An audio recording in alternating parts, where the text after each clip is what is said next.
दोस्तों स्वागत है आप सभी का हमारे YouTube चैनल हिस्टोरिक हब में। दोस्तों आज की वीडियो में हम बात करेंगे हजरत निजामुद्दीन औलिया के इतिहास के बारे में। तो चलिए दोस्तों जानते हैं। दोस्तों वीडियो में आगे बढ़ने से पहले आप हमारे चैनल को सब्सक्राइब करें, लाइक करें और बेल आइकन को प्रेस करें, जिससे कि हमारे द्वारा बनाई गई महत्वपूर्ण वीडियो की जानकारी आपको सबसे पहले और आसानी से मिल सके। तो चलिए दोस्तों जानते हैं। अपने वजूद में आने के 100 सालों में ही इस्लाम मक्का से हिंदुस्तान की दहलीज तक आ गया था। नेहरू अपनी किताब ग्लिम्पसेस ऑफ वर्ल्ड हिस्ट्री में लिखते हैं, इस्लाम एक नई ताकत थी, नया विचार था जिसने अरब वासियों में जो एक तरह से सुप्तावस्था में थे, एक नया विश्वास और जोश भर दिया। शायद यही कारण है कि इस्लाम बाकी मजहबों के मुकाबले दुनिया में सबसे तेजी से फैला। इस्लाम में से ही सूफीवाद की धारा फूटकर निकली, जो वेदांत रहस्यवाद से काफ़ी मेल खाती थी। इसका भी आधार रहस्य यानी तसव्वुफ था। सूफी लफ्ज की उत्पत्ति भी बड़ी रहस्यमयी है। अपनी किताब कंटेम्प्रेरी वर्ल्ड ऑफ सूफीज़म में सईद मनल शाह अल कादरी लिखते हैं कि सूफी लफ्ज अरबी और फारसी के कुल 8 लफ्जों में से किसी एक से बना है। सफ़ा अव्वल, पहली पंक्ति में बैठने वाले भक्त। बनु सफ़ा अरब की एक घुमतू जाति बेडाइन। अहल ए सफ़ा, पैगंबर के समय जो लोग मस्जिदों में भक्ति का कार्य करते थे। सूफना, एक विशेष प्रकार की सब्जी। सफ़ावत अल किफ़ा, गर्दन तक आती ही जुल्फों की लट। सोफिया, यूनानी लफ्ज जिससे फ़लसफ़ा बना। सुफ माने ऊन, बाद में सूफी अल रुधावरी ने कहा, जो ऊन पहने और दिल साफ रखे वही सूफी है। सूफीवाद की बुनियाद इश्क है, इसलिए इस्लाम तार्किक मजहब है और सूफीवाद रूहानी। सूफीवाद के अनुयायियों की सूफी संत या औलिया कहा जाता है। औलिया शब्द का अर्थ है अल्लाह वाला यानी अल्लाह का दोस्त। सूफीवाद की कई धाराएं हुई हैं जिन्हें सिलसिला भी कहते हैं, जैसे चिश्तिया, युहावर्दी, नक्शबंदिया, कदारिया। इनमें से हिंदुस्तान में चिश्तिया और सुहारवर्दी काफ़ी मशहूर हुए। हजरत निजामुद्दीन औलिया चिश्तिया सिलसिला के सूफी हुए, जिन्हें महबूब ए इलाही भी कहा गया। बदायूं में पैदा हुए और बाबा फरीद की सरपस्ती में अजोधन पाकिस्तान रहे और बाद में दिल्ली चले आए। औलिया ने अपने 60 साल के जीवन में दिल्ली की रियासत को 3 सल्तनतों के हाथों में देखा। गुलाम खिलजी, तुगलक वंश। औलिया कभी किसी के दरबार में नहीं गए, पर उनका प्रभाव किसी सुल्तान से कम नहीं था। निजामुद्दीन औलिया बड़े ही खुले दिल के विचारक और हर मजहब को एक ही नज़र से देखने वाले थे। उनकी इस बात से उस दौर के मुल्ला खासे नाराज थे, लेकिन उनके ख्यालात लोगों तक पहुंच रहे थे, उनके दिलों में जगह बना रहे थे। दरअसल सूफीवाद का सिर्फ एक ही सिद्धांत है, इंसान चाहे किसी भी मजहब, जाति या रंग का हो, सभी की सेवा करना। सूफी एक बात मानते थे, अल खलक ओ अयालुल्लाह, माने सब खुदा के बंदे हैं और खुदा से इश्क तभी है जब उसके अयल यानी बंदों से है। निजामुद्दीन औलिया कहते थे, इबादत से ज़्यादा सवाब पुण्य ज़रूरतमंदों की मदद से मिलता है। इसे उन्होंने कुछ इस तरह से समझाया, खुदा की इबादत के 2 तरीके हैं, लाजमी और मुत्तादी। पहले में खुदा का सजदा, हज और रोजे रखना, इसका सवाब सिर्फ उसको है जो ये करता है।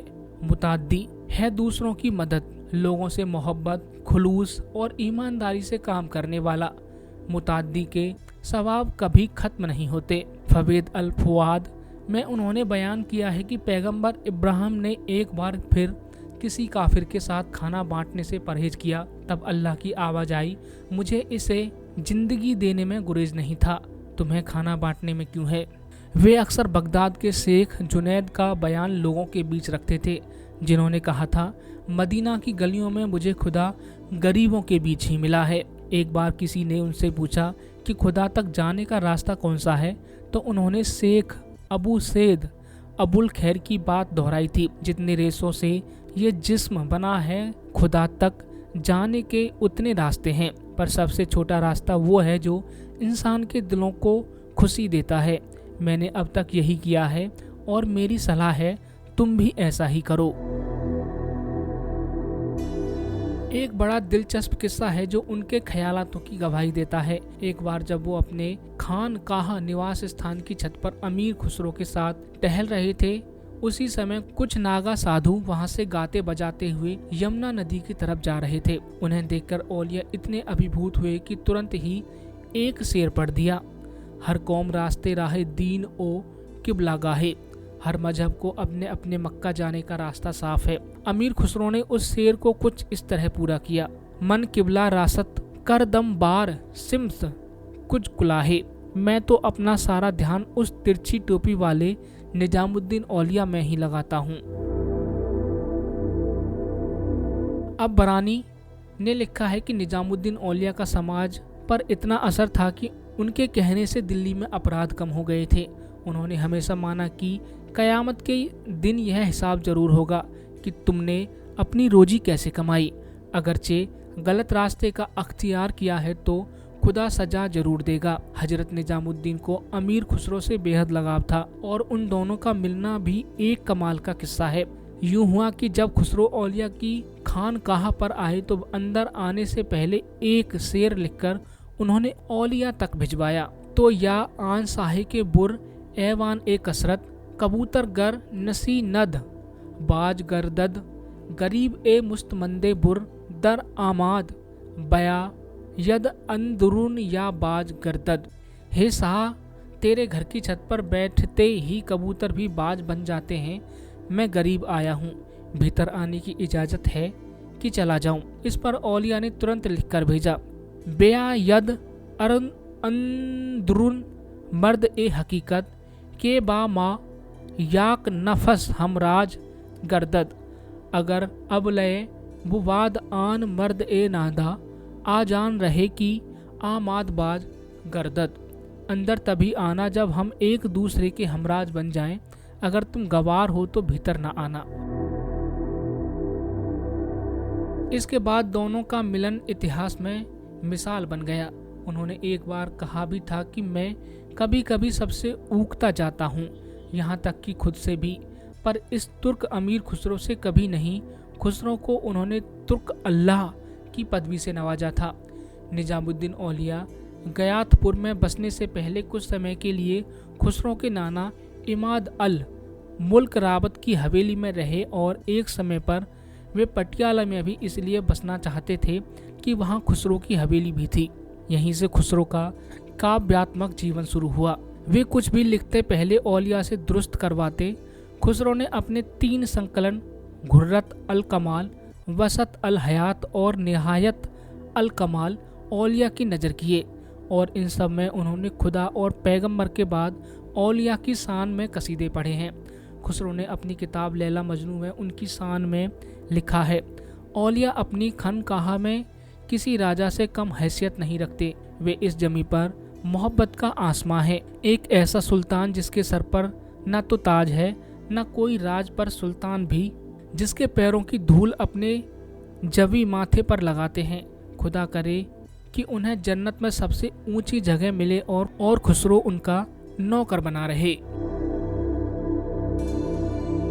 एक बार औलिया ने अमीर खुसरो के कलाम सुनकर कुछ मांगने को कहा तो खुसरो ने अपने कलाम में शक्कर जैसी मिठास की चाह रखी। औलिया ने उन्हें कमरे में से शक्कर लाने को कहा और कुछ दाने खुद खुसरो पर डालने को और कुछ खाने को कहा। इसके बाद ऐसा माना जाता है कि खुसरो की शायरी एक नई मिठास के साथ दुनिया के सामने आई। भारतीय शास्त्रीय संगीत में ख्याल गायन खुसरो की ही देन माना जाता है, लेकिन खुसरो इसे औलिया की देन मानते हैं। यह भी इत्तफाक है कि खुसरो की मजार पर तूती ए मिकल मिस्री की डली लिखा गया है।